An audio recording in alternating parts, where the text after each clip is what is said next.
গ্রামের একদম শেষ প্রান্ত দিয়ে ছুটে চলেছি আমরা পাহাড়ের পাদদেশ দিয়ে।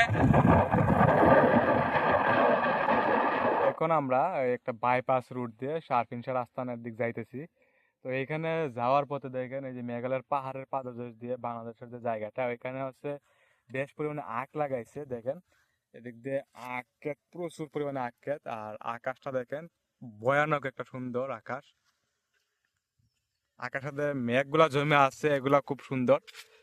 সামনে দেখেন পাহাড় খুব সুন্দর। তো আমরা এই রাস্তা দিয়ে যাব একদম ভেতরে।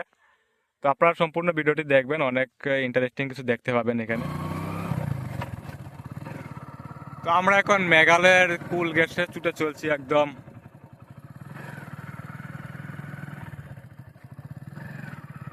দারুণ একটা সৌন্দর্য উপভোগ করার জন্য।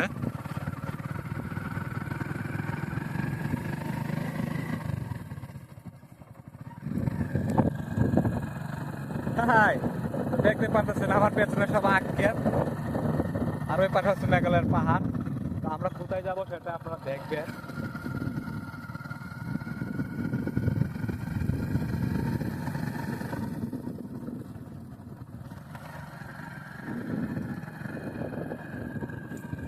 এখানে একটা মসজিদ আছে, এটা হচ্ছে মসজিদ।